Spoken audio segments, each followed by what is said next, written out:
kan ngai em toke kap luang hi pulian ding a khol hring leit le pisai chingi namte leit te fa som zinga naw pang berni in ni som pasari November sang ka zakwa som nga pani khan alo pianga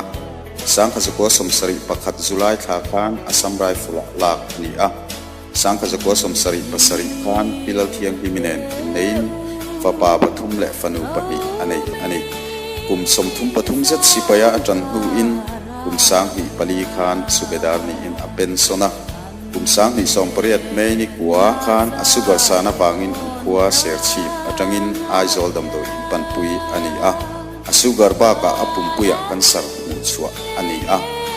Alpha Hospital Kulikon a engamachen enkol ani nu in lama in enkol turin lak chua ani a ni som pati jun sang ni som pariat jing dar thum la ni som panga khan Aizol Hospital ama thalel em tu anu pui fanau tele atu le fa te natna le she omna om to lo na huna chatua na pa ang chunga chol turin min kal santa ani kan tra lal pa hiram noi an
sao ta tin lung ai a rum sangin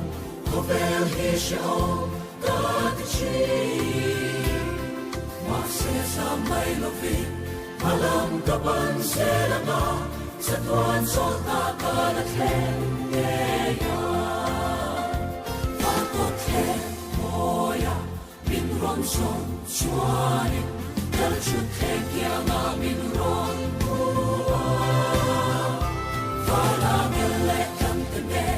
Fucking ten lo sayana, the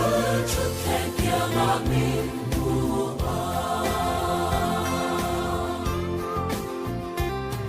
Sumin mong lero puisia kan shutiam paklone, at san ve po kan shelve. Sumin ro puitaka, kat san dam tu sapuin, kat henge yang sai chu phát có thể moya min ron son chuani dal chu te kia ma min ron bua fara gele tan tene fucking tan no sai na dal chu te kia ma min bua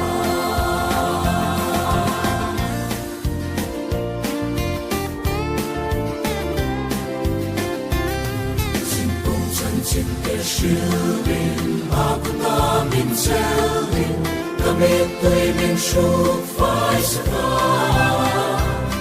lo min kaya nga kalutang kaya sarin kakhen ngayang lau chuk khen butsu Pagkot khen moya min ron son chuani dal chuk khen kaya nga min ron bua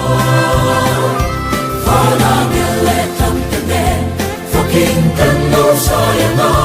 the truth can't kill me.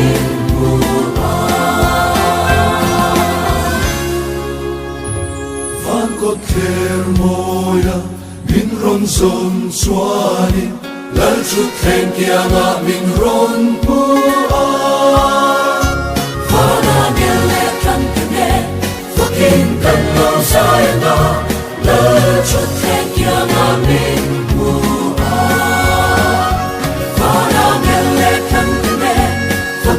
Kan lo sai na la chut khen kia ma min bua